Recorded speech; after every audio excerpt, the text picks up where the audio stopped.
पश्यते रुक्मवर्णं कर्तारमीशं पुरुषं ब्रह्मयोनिं सदा विश्वान्यपापे विधूय निरञ्जनः परमं साम्यमुपेति प्राणो ये यः सर्वभूतैर्विभाति विज्ञानं विद्वान् भवति नातिवादी आत्मक्रीड आत्मरति क्रियावाने च ब्रह्मविदां वरिष्ठः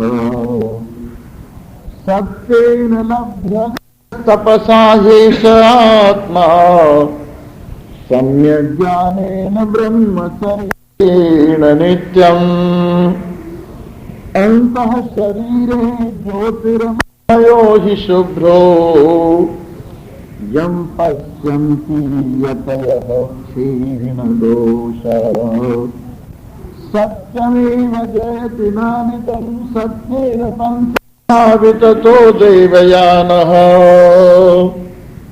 येनाक्रमन्तर्षयो जातकामा यत्र तत्सत्यस्य परमं निधानम्।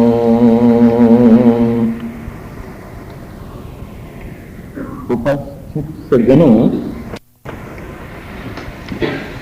सबसे पहले तो मैं आपको एक बात बताता हूं, और वो ये कि ये मंगलाचरण और इसके बाद कीर्तन, इसमें जो आपकी 10-15 मिनटें लगती हैं, इनका एक बहुत बड़ा आपके लिए लाभ है, हमारे लिए भी लाभ है। पहले तो मैं मंगलाचरण का लाभ आपको बताता हूं। मंगलाचरण 3 हेतुओं से किया जाता है। एक तो निर्विघ्न कार्य पूरा हो जाए, दूसरे बुद्धि शुद्ध हो जाए, तीसरे आस्तिकता की परंपरा बनी रहे। ये 3 हेतु हैं जिनकी वजह से मंगलाचरण किया जाता है। फिर से सुनिए, एक तो कार्य निर्विघ्न पूरा हो जाए, दूसरे बुद्धि सुनने और सुनाने वाले की शुद्ध हो जाए, तीसरे आस्तिक परंपरा आगे के लिए बनी रहे। और 3 तरह का मंगलाचरण होता है। एक होता है वस्तु निर्देशात्मक मंगलाचरण, एक होता है इष्ट देव नमस्कारात्मक मंगलाचरण, एक होता है आशीर्वादात्मक मंगलाचरण। इसमें वस्तु निर्देशात्मक मंगलाचरण तो वो होता है जिसमें पहले ही बता दिया जाता है कि हम क्या कहने जा रहे हैं, इस ग्रंथ का विषय क्या है, ये पहले ही बता देना वस्तु निर्देशात्मक मंगलाचरण है। और जिसमें इष्ट देव को नमस्कार की जाती है वो इष्ट देव नमस्कारात्मक मंगलाचरण है। और तीसरा होता है जिसमें शिष्यों के लिए आशीर्वचन कहे जाते हैं, मांगे जाते हैं, या दोनों के लिए आशीर्वचन की भावना की जाती है, वो कहलाता है आशीर्वादात्मक मंगलाचरण। तो इस तरह से 3 प्रकार के मंगलाचरण होते हैं और उन मंगलाचरणों के 3 हेतु होते हैं। इसलिए मंगलाचरण परम आवश्यक है। इसके बाद कीर्तन की बारी आती है। ऐसा हमारे शास्त्रों में आया है कि जिस समय सतयुग था, लोगों की भावनाएं परम शुद्ध थीं, रजोगुण का तमोगुण का प्रभाव विशेष नहीं था, तो वेद ओम में सन्निहित थे और ओम के ध्यान से ही व्यक्ति तप से ही अंतःकरण की पावनता को प्राप्त कर लेता था और उससे उसको आत्मज्ञान होकर भवसागर से पार हो जाया करता था। जब त्रेता युग आया तो थोड़ा रजोगुण शामिल हो गया और उस वक्त ओम से वेदत्रयी प्रकट हुई। ऋग्वेद, यजुर्वेद, सामवेद और अथर्ववेद, ये 4 वेद हैं, लेकिन 3 प्रकार के मंत्र इसके अंदर होने से वेदत्रयी कहलाती है। 3 प्रकार के मंत्र हैं। ऋचाएं, जिनके द्वारा स्तुति की जाती है, वो मंत्र ऋचा कहलाते हैं। जिन मंत्रों के द्वारा कर्मकांड किया जाता है, वो मंत्र यजु कहलाते हैं। और जिन मंत्रों के द्वारा गायन विद्या में एक विशेष स्थान पाया जाता है, उनका नाम है साम मंत्र। तो अथर्ववेद में भी 3 प्रकार के मंत्र मौजूद हैं। इसलिए चारों वेदों को ऋचाओं से संयुक्त होने के कारण, यजु से संयुक्त होने के कारण और साम से संयुक्त होने के कारण वेदत्रयी कहा जाता है। तो ये वेदत्रयी त्रेता में आकर विशेष विकसित होती है और यज्ञ का प्रचार त्रेता में होता है। इसलिए त्रेता में यज्ञ के द्वारा लोगों के अंतःकरण पावन होते हैं और उससे बाद में आत्मज्ञान होकर प्राणी भव सागर से पार हो जाता है। इसके बाद आया द्वापर।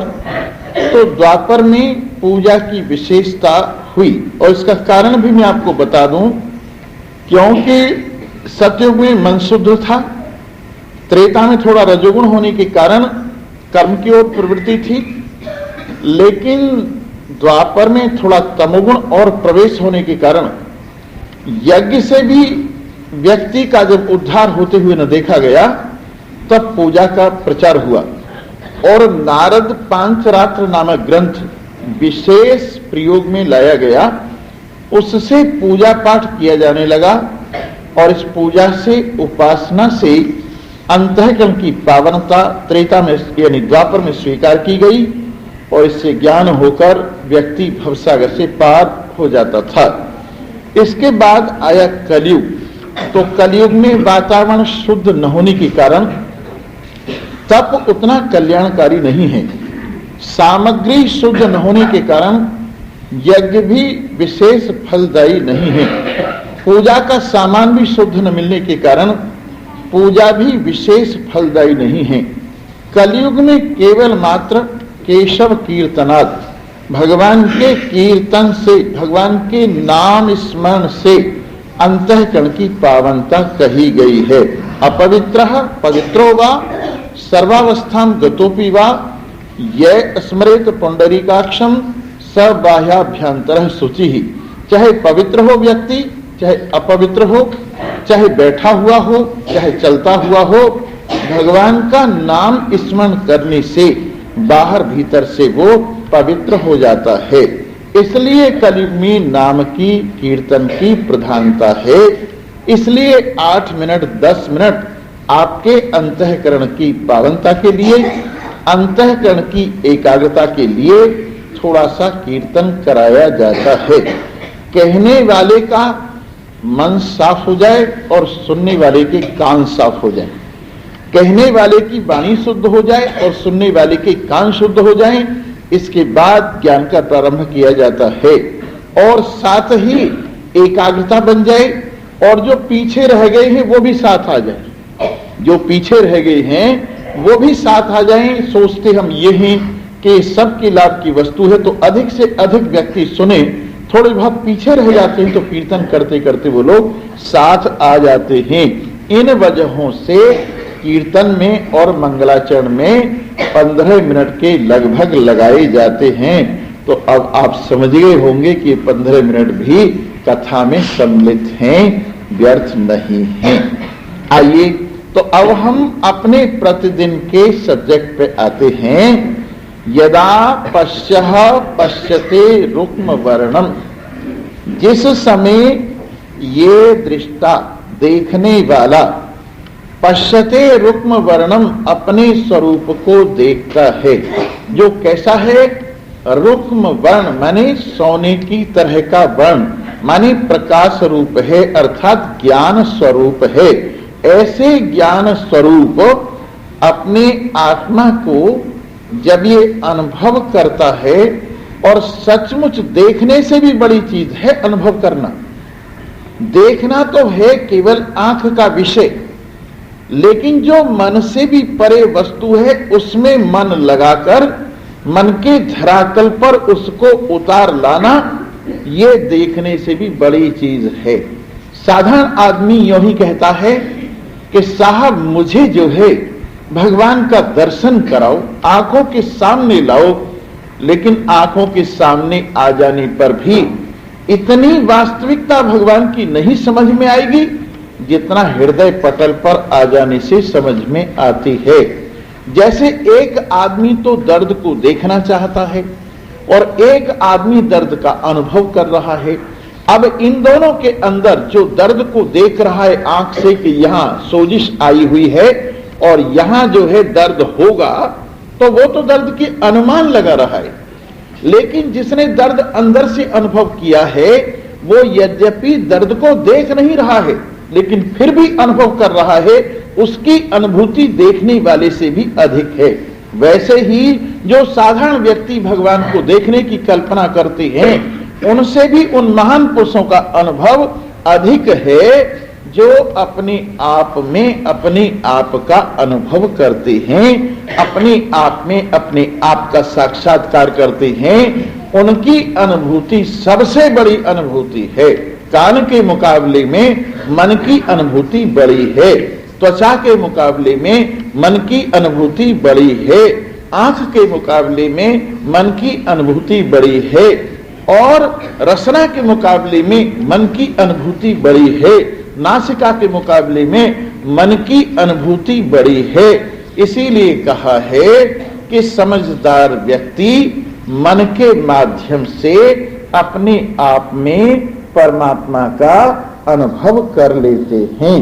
समझदार व्यक्ति शुद्ध मन के द्वारा श्रवण के माध्यम से अपने आप में अपने आप का अनुभव कर लेते हैं। समझदार व्यक्ति अपने आप में एकाग्र मन के द्वारा लक्ष्य की ओर लगे हुए मन के द्वारा अपने आप का अनुभव कर लेते हैं, और ये अनुभव देखने से भी बड़ी चीज है। इसलिए जब विद्वान अपने आप में, जब दृष्टा अपने आप में अपने दृष्टापने को, अपनी ज्ञान स्वरूपता को, अपनी शुद्धता को, अपनी स्वच्छता को, अपनी निर्मलता को देख लेता है और क्या अनुभव कर लेता है? कर्तारम ईशम पुरुषम ब्रह्म योनिम, जो करता है सबका ईश्वर है, सब नगरियों में विराजमान करता रहता हुआ आराम कर रहा है। ब्रह्म योनिम, जो पसरा हुआ सबके रूप में विराजमान है, जिससे सब कुछ प्रकट हुआ है, उन अपने स्वरूप को जब अनुभव कर लेता है, तदा विद्वान पुण्य पापे विधूयः, उस समय विद्वान पुण्य और पाप दोनों को धोकर, यदि तुम चाहो पुण्य रह जाए तो असंभव है, अकेला पुण्य नहीं रहता, पाप समेत पुण्य रहता है, और अकेला पाप नहीं रहता, पुण्य समेत पाप रहता है। दुनिया में कोई आदमी ऐसा नहीं है जिसके कर्म मिश्रित न होते हों, शुभ और अशुभ दोनों से मिले हुए कर्म होते हैं, इसलिए उनसे पुण्य और पाप दोनों बनते हैं, और पुण्य पाप दोनों बनने से सुख और दुख व्यक्तियों को दोनों मिलते हैं। कोई भी व्यक्ति ऐसा नहीं है कि जो शुभ ही शुभ करता हो और अशुभ न करता हो। कोई भी व्यक्ति ऐसा नहीं है जिसको पाप न लगता हो, पुण्य ही पुण्य लगता हो। भाई सीधी बात तो यह है, करने के साथ द्वंद्व जुड़ा हुआ है। लेकिन जब अपने आप को समझ लेता है, अपने आप को जान लेता है, अपनी शुद्धता को, अपनी ज्ञान स्वरूपता को, अपनी असंगता को, अपनी व्यापकता को, अपने महान महिमा को जब समझ लेता है, तो दोनों से, पाप और पुण्य दोनों से अलग होकर निरंजन निर्मल हुआ परमम साम्यम उपैति, परम तत्व की समता को, परम तत्व के साथ एकता को प्राप्त हो जाता है। इसलिए सीधी बात हुई, अपने आप को समझकर भगवान की प्राप्ति होती है, अपने आप को समझकर शांति की प्राप्ति होती है, अपने आप को समझकर चैन मिलता है। अपने आप को यों समझकर नहीं कि मैं शरीर हूं, फलाने का घरवाला हूं कि फलाने की घरवाली हूं, ये समझकर तो और मैल चढ़ता है, ये समझकर तो और मैल चढ़ता है। मैल क्या है? अपने आप में संसार की कल्पना को मिला लेना ही मैल है। अपने आप में संसार की कल्पना को, शरीर की कल्पना को, नाम रूप की कल्पना को मिला लेना ही मैल है। आप अलग हैं और शरीर अलग है। स्त्री और पुरुष भाव शरीर के साथ जुड़ा हुआ है, बालकपन, जवानी, बुढ़ापा शरीर के साथ जुड़ा हुआ है। ये तो आपकी ड्रेस है, इस ड्रेस को आप पहनकर लीला कर रहे हैं, लेकिन वस्तुतः आपका अपना शुद्ध स्वरूप न स्त्री है न पुरुष है, न बालक है न जवान है न बुढ़ा है। जब इस धारण करने वाले को धारण की हुई वस्तु से अलग आप अनुभव करते हैं तो अपने आप में आप देखते हैं न कर्तापना है न भोक्तापना है। कर्तापना किसकी वजह से है? ये कर्मेंद्रियों की वजह से है। और भोक्तापना किसकी वजह से है? ये ज्ञानेंद्रिय और मन की वजह से। प्राण और कर्मेंद्रियों को अपने साथ जोड़ लेने से कर्तापना है और ज्ञानेंद्रिय और मन को अपने साथ जोड़ लेने से भोक्तापना है। लेकिन मन और ज्ञानेंद्रियों को एक तरफ समझ लेने से, प्राण और कर्मेंद्रियों को एक तरफ समझ लेने से अपने अंदर न कर्तापना है न भोक्तापना है। जब कर्तापना और भोक्तापना नहीं है तो पुण्य पाप भी नहीं है, और पुण्य पाप नहीं है तो सुख दुख भी नहीं है। इस तरह से आपकी वास्तविकता परम स्वच्छ है, परम निर्मल है, उसमें कोई दाग नहीं है। तू अपने मन से दाग लगाए बैठा है, तू अपनी कल्पना से दाग लगाए बैठा है, तू अपने ख्याल से दाग लगाए बैठा है, नहीं तो तेरे आत्मा में कभी कोई दाग लग ही नहीं सकता। मन के दाग को और मन के माने हुए के दाग को, दोनों को एक तरफ कर ज्ञान के जल में धो डाल इस मैल को। तेरी शुद्धता तेरे पास, तेरा परमात्मा तेरे पास है, और तेरे से अलग परमात्मा भला कहां रखा हुआ है? तेरे से अलग परमात्मा केवल तेरी कल्पना, तेरा ख्याल है।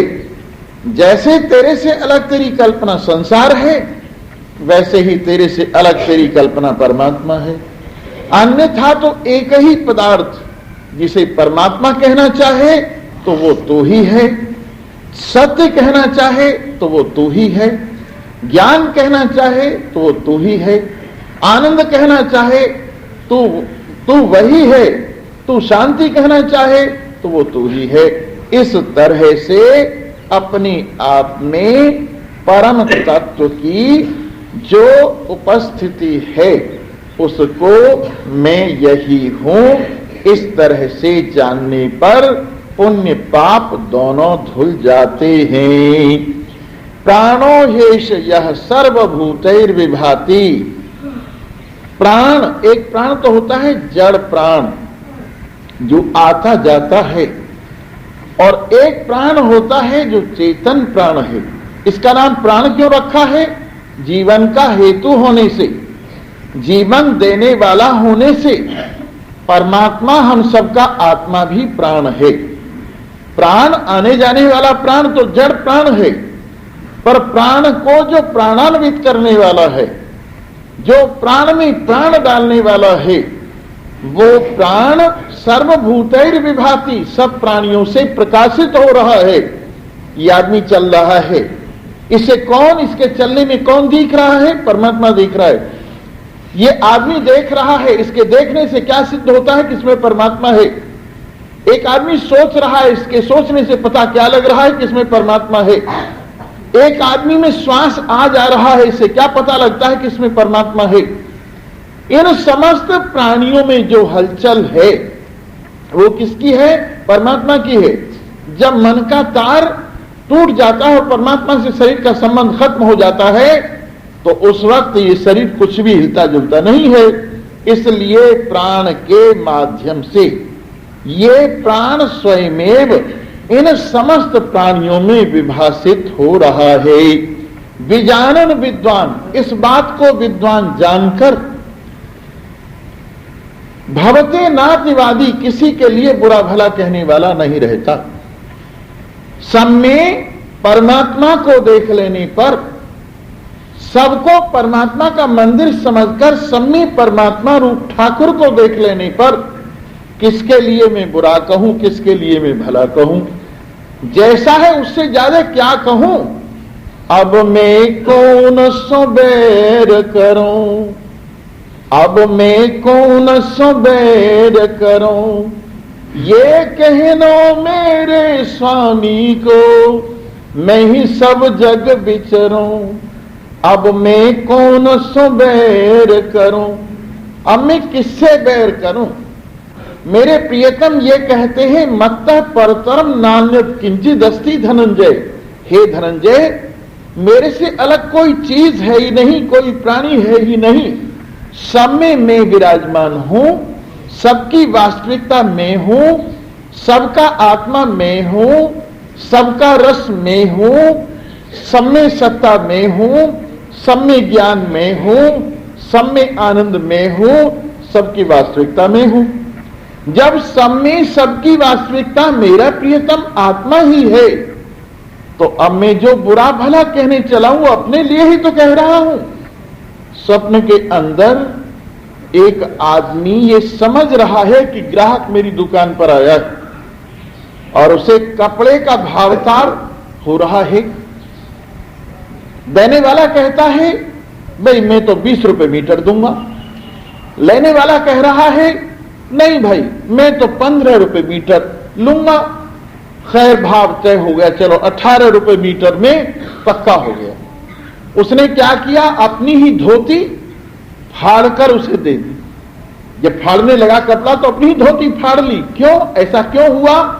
क्योंकि कपड़ा भी आप था, लेने वाला भी आप था और देने वाला भी आप था। लेकिन स्वप्न में ऐसा लगा देने वाला कोई और है, लेने वाला कोई और है और कपड़ा कोई और है, इसलिए अपने कपड़ा फाड़ बैठा। जैसे स्वप्न के अंदर लेने वाला भी आप है, देने वाला भी आप है, वस्तु भी आप है, वैसे ही जागृत में भी लेने वाला भी आप है, देने वाला भी आप है, वस्तु भी आप है, अपने सिवाय और कोई भी चीज नहीं है। इस प्रकार सभी प्राणियों में एक परमात्मा विराजमान है, ऐसा जानकर विद्वान अतिवादी नहीं होता, यानी यथार्थवादी होता है। अतिवादी कौन होता है? ज्यादा प्रशंसा करे। अतिवादी कौन होता है? ज्यादा निंदा करे। किसी की निंदा स्तुति करने वाला अतिवादी होता है। लेकिन जो व्यक्ति परमात्मा का दर्शन सब में करता है वो अतिवादी नहीं होता। और आत्मक्रीड़ा आत्मरति ही कैसा होता है? ज्ञानवान अपने आप में क्रीड़ा करता हुआ, अपने आप से प्रेम करता हुआ, अपने आप में मन लगाता हुआ, क्रियावान अपने जीवन में अपने व्यवहार में भी इसी आत्मक्रीडता को, आत्मरति भाव को अनुभव करता हुआ, एष ब्रह्मविदाम वरिष्ठः, ये ब्रह्मवेत्ताओं में श्रेष्ठ है। कौन श्रेष्ठ है? जो आत्मक्रीड अपने आप से खेलता है। खेलने का खिलौना भी मैं ही हूं, खेलने की क्रिया भी मैं ही हूं और खेलने वाला भी मैं ही हूं। जो अपने आप में ही इन सब साधनों को अनुभव करता हुआ अपने आप से आप खेल रहा है, ऐसा हर एक खेल में अनुभव करता है। और जो रति है, मन का लगाव है, जिस भी वस्तु में मन का लगाव है वो मैं ही हूं, मेरे से अलग कोई भी मन का विषय नहीं है, ऐसा जो जानता है वो आत्मरति है। ऐसा आत्मक्रीड आत्मरति जिसकी अपनी समझ में सब क्रीड़ाएं मेरी अपनी है और सब रति मेरी अपनी है और सब क्रीड़ाओं का विषय मैं स्वयं हूं और सब रतियों का विषय मैं स्वयं हूं, ऐसा जो जानने वाला है क्रियावान, जिसके जीवन में ज्ञान उतर आया है, जिसके हर बोलने में, हर बैठने में, चलने फिरने में ये वास्तविकता उतर आई है कि मैं स्वयं से खेल रहा हूं, मैं स्वयं से ही प्रेम करने वाला हूं, ऐसा ब्रह्मवेत्ता ब्रह्मवेत्ताओं में श्रेष्ठ है, यानी जीवन में आना चाहिए। जब चिंता आती है, अगर चिंता तुम में प्रवेश न करे और दरवाजे से ही वापिस हो जाए तो समझो तुम्हारा ज्ञान सफल हो। अगर शोक तुम्हारे दरवाजे तक आकर वापिस हो जाए और तुम्हारे स्वरूप में ज्यादा न टिके तो समझो तुम्हारा ज्ञान सफल हो गया। ऐसा होता है जैसे कीचड़ की बॉल होती है। कीचड़ की बॉल को यदि दीवार पर कोई फेंक कर मारे तो सारी की सारी चिपक जाती है, और यदि गीली मिट्टी की बॉल को थोड़ी गीली हो, दीवार पर मारे तो कुछ चिपट जाती है और कुछ रह जाती है, और यदि रबड़ की बॉल को मारे तो कुछ भी दीवार से नहीं चिपकती, सारी की सारी नीचे आ जाती है। वैसे ही अज्ञानी व्यक्ति तो इस सुख दुख को अपने साथ ऐसे चिपटा लेता है जैसे कीचड़ की गेंद दीवार से चिपट जाती है। और थोड़ा समझदार व्यक्ति इस संसार के सुख दुख को अपने साथ जब चिपटते हैं तो कुछ झाड़ देता है, कुछ लगा रह जाता है। और ज्ञानवान इसको अपने तक लेश मात्र भी नहीं रहने देता, जैसे रबड़ की बॉल लगकर नीचे गिर जाती है। तो ऐसा आपके अंदर असंगता होना चाहिए, ऐसा अपने आप में टिकाव होना चाहिए कि संसार की सारी बातें रबड़ की बॉल की तरह से वापस चली जाए। आप में घर करके न बैठे। एक बड़े मजाक की बात है, एक माई आई और आकर कहने लगी, महाराज हमें तो माफ करना। मैंने कहा हम माफ नहीं करते। कहने लगे फिर माफ नहीं करोगे तो साथ साथ ही बांधे फिरोगे इस बुराई को। अगर माफ नहीं करोगे, मान लिया किसी ने बुराई कर दी, किसी ने आपके साथ दुर्व्यवहार कर दिया, अगर माफ नहीं करोगे तो उसे साथ साथ बांधे फिरोगे। आपको बताते साथ साथ बांधे फिरने वाला व्यक्ति, करने वाला तो चाहे रह जाए पीछे, पर साथ साथ बांधे रहने वाला व्यक्ति उस बुराई से अपने आप में दुखी होता रहता है। दो महात्मा एक जगह पे रहती थी, दोनों विरक्त थे। एक माई दूध ले आई, एक महात्मा के पास जाकर, महाराज थोड़ा सा दूध भोग लगा लो। उन्होंने कहा माई हम दूध नहीं पीते, हमने व्रत लिया हुआ, हम दूध नहीं पिएंगे। तो दूसरा के पास गई और दूसरे के पास जाके कहा महाराज दूध पी लो। कहने लगे माई जाओ हम दूध नहीं पीते। नहीं महाराज मेरे ऊपर कृपा करो। जब बहुत आग्रह किया तो उन्होंने दूध पी लिया। दूसरे वाला महात्मा कहने लगा, विरक्त बना फिरता है, दूध का इतना बड़ा लोटा चढ़ा गया। उन्होंने कहा जी अब जब इतना आग्रह वो कर रही थी तो मैंने पी लिया, इसमें क्या है। बोले पी लिया, व्रत भंग कर दिया, ये कर दिया, वो कर दिया। खैर साहब वो नाराज होकर उनसे अलग होकर चले गए। बहुत दिनों बाद एक संत समागम में दोनों फिर मिले और उसने कहा कि जी देखो ये विरक्त बना फिरता है, दूध का गिलास, दूध का लोटा चढ़ा गया। वो हंसकर कहने लगे वो मैंने नहीं, तुमने पिया है। वो मैंने नहीं पिया, वो तुमने पिया है। मैंने पिया है, झूठ बोलता है। मैंने पिया है कि अभी तुम्हारे मुंह से नीचे नहीं उतरा है। मुझे तो पता भी नहीं कि मैंने दूध पिया, कहां पिया, किसने पिलाया, लेकिन तू अभी रखे बैठा है उस दूध को जो पिया भी नहीं तेने। तो ऐसे ही कई आदमी तो बुराई करते हैं और भूल जाते हैं, और कई आदमी बिना किए ही उसको बांधे फिरते हैं, इसलिए वो उससे भी ज्यादा बोझ मरते। इसलिए इस सुख दुख को अपने साथ बांधे मत फिरो, इस भलाई बुराई को अपने साथ बांधे मत फिरो, चाहे अपनी हो चाहे पड़ोसी की हो। अगर तुमने माफ कर दिया तो माफ हो गए। माफी अपनी ओर से मिलती है, अगर तुमने अपने को माफ कर लिया, बोलो सच्चिदानंद भगवान की। अगर तुमने अपने आप को माफ कर लिया तो माफ हो गए, और यदि अपने आप को तुम माफ नहीं कर सके तो कभी भी माफ नहीं होगी। ये कर्म इसीलिए तुम्हारे साथ चिपट रहा है, तुम चिपटाए हुए हो। ये कर्म फल इसीलिए तुम्हारे साथ चिपट रहा है कि तुम चिपटाए हुए हो। ये पाप पुण्य तुम्हारे साथ इसीलिए चिपट रहा है कि तुम चिपटाए हुए छोड़ के ही नहीं देते हो।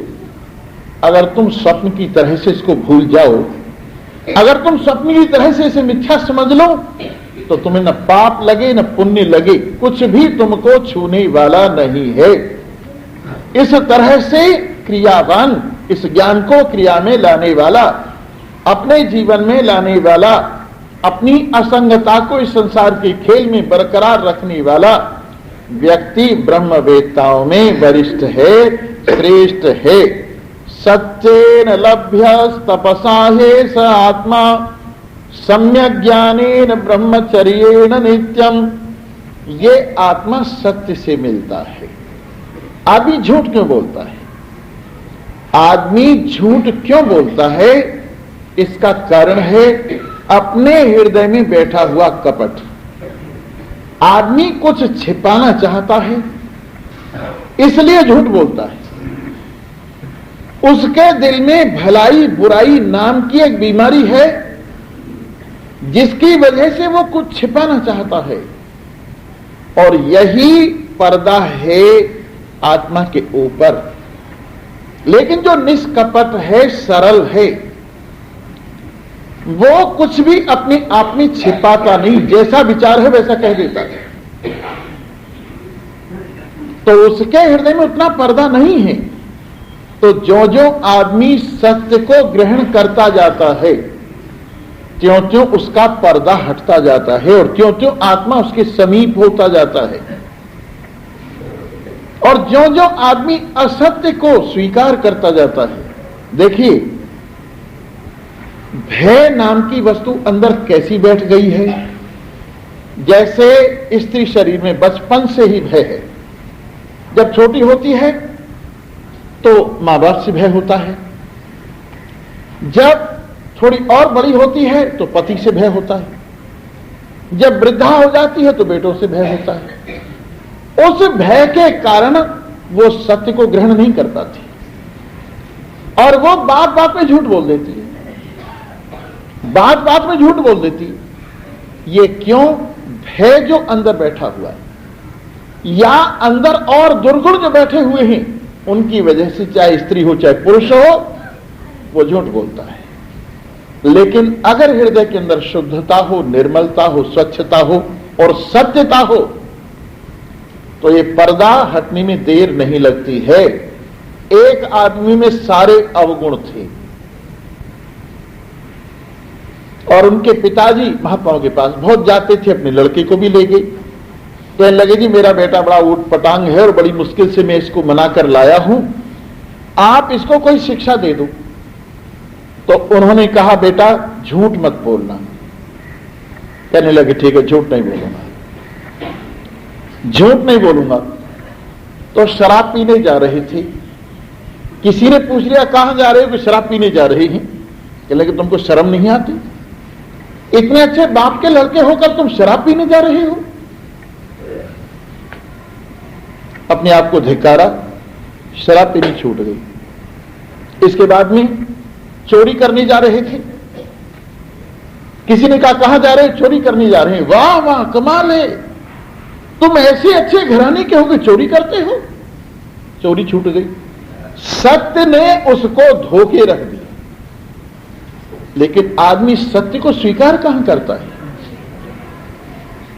हर एक बात में उसके झूठ बैठा हुआ है। झूठे ही लेना, झूठे ही देना, झूठे ही भोजन, झूठ चबेना, यह हाल हो रहा है। इसलिए अगर तू अपने स्वरूप परमात्मा को पाना चाहता है तो पहले सत्य को धारण कर, और दूसरी बात तपसा हेस आत्मा, और तप को धारण कर, सहनशीलता को धारण कर, एकाग्रता को धारण कर, निर्विषयता को धारण कर। तब तेरे को श्रवण करने पर यह आत्मा प्राप्त होगा।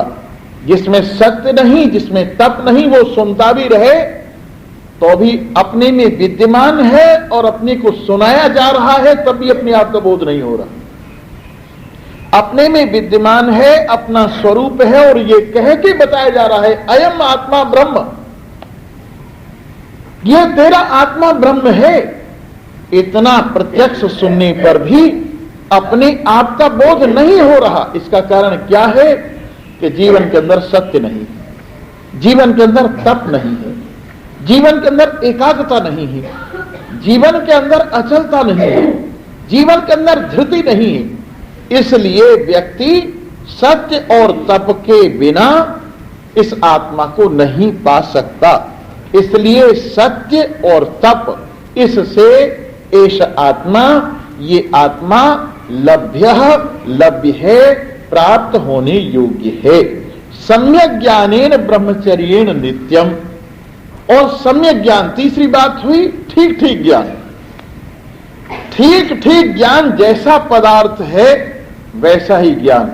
देखो, ज्ञान का यही स्वभाव है, जैसी वस्तु होती है वैसा ही ज्ञान होना चाहिए।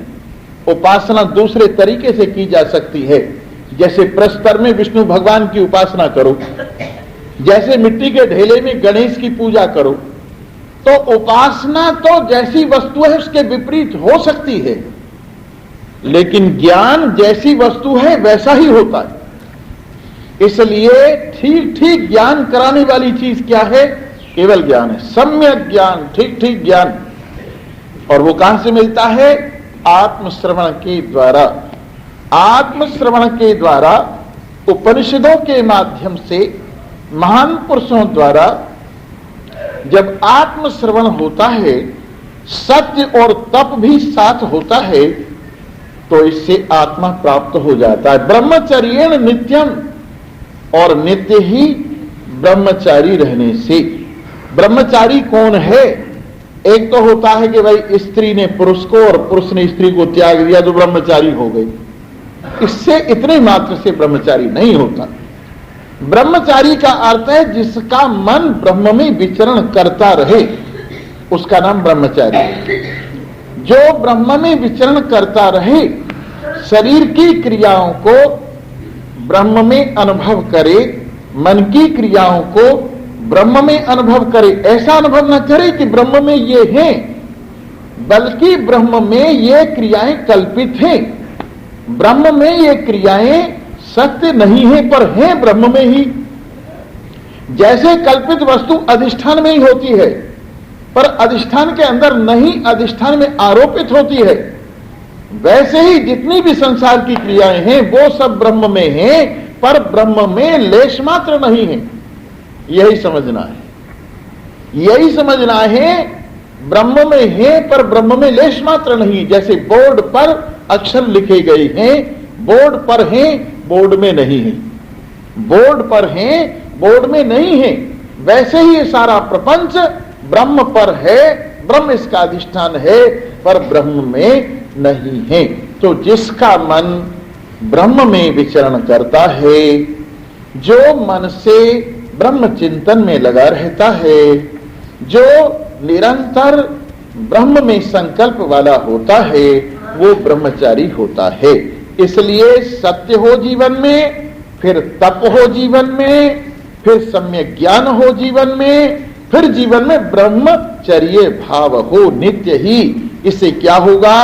अंतः शरीरे ज्योतिर्मयो ही शुभ्रो। ये चार चीजें हैं, फिर से सुनिए, सीढ़ी बता रहा हूं। सत्य, तप, सम्यक ज्ञान, ब्रह्मचर्य। इसका फल क्या होगा? अंतः शरीरे, अपने आप में, अपने शरीर में ही अंदर, ज्योतिर्मयो ज्ञान स्वरूप, शुभ्र, बिल्कुल स्वच्छ निर्मल इस परमात्मा देव को अनुभव कर लेते हैं व्यक्ति, और अनुभव करते ही दोषों से क्षीण हो जाते हैं। यतयः क्षीण दोषा, जो यति, यत्नशील, परमात्मा में मन लगाने वाले, अपने स्वरूप का अवलोकन करने वाले हैं, उनके सारे दोष क्षीण हो जाते हैं। जिस तरह से सांप कांचली को छोड़ देता है, जिस तरह से सांप कांचली को छोड़ देता है, वैसे ही ज्ञानवान दोषों को छोड़ देता है।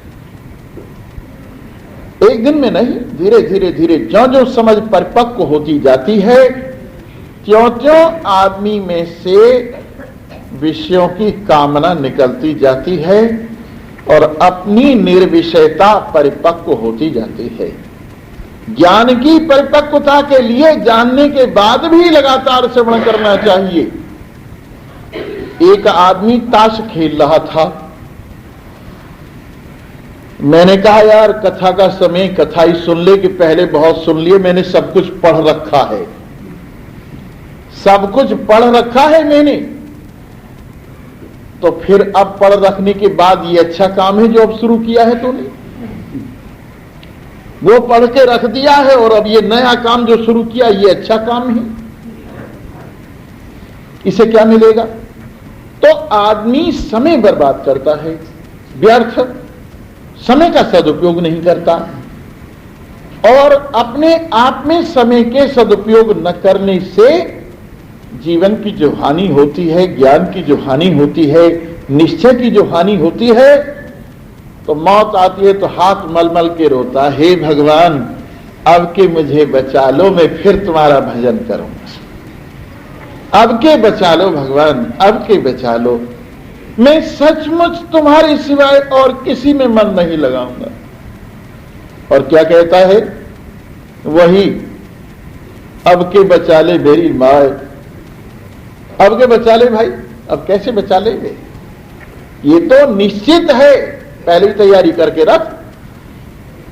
जिसने पहले तैयारी करके रखी है, समय का सदुपयोग किया है, जिसने अपने दोषों को क्षय करके अपनी शुद्धता को देखा है, जिसने अपनी ज्योतिर्मयता को देखा है, शुभ्रता को देखा है, अपने आप में विद्यमान अपने आप को देखा है, नित्य ब्रह्मचर्य से, सम्यक ज्ञान से, तप से और सत्य से जिसने अपने आप को अनुभव किया है, वो मौत को कह देता है, ले ये कूड़ा कबाड़ तू संभाल, मुझे इसकी लालच नहीं है, बहुत दिनों मैंने खींच लिया, मैं समझकर इसको मैं खींचता रहा, लेकिन अपनी समझ में अब आ गया है ये मैं नहीं हूं, अब ये तू संभाल।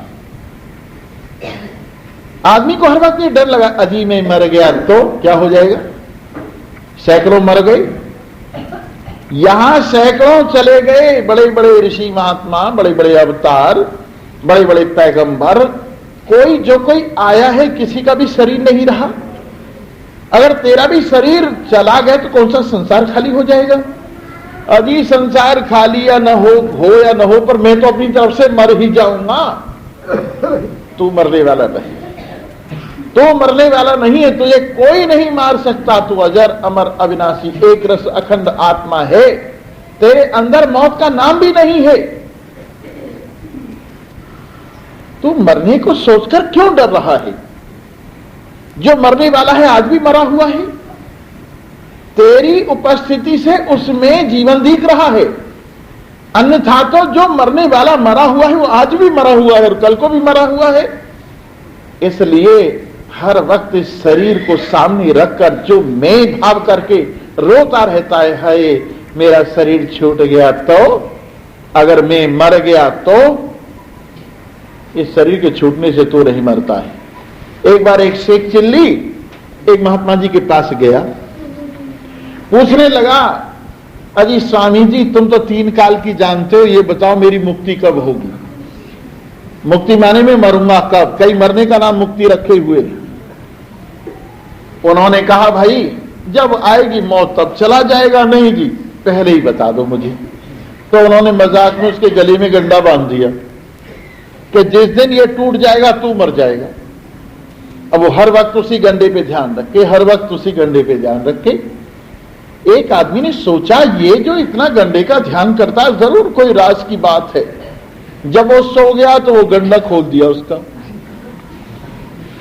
जब उठा तो उठते ही गले पे हाथ गया तो गंडा गायब, रोना शुरू कर दिया, हाय मैं मर गया, हाय मैं मर गया, हाय मैं मर गया। लोग इकट्ठे हो गए, कहने लगे क्या बात है कि मर गया हूं मैं, ले चलो कब्र में दफना दो। कहने लगे तू बोल रहा है कहां मर गया?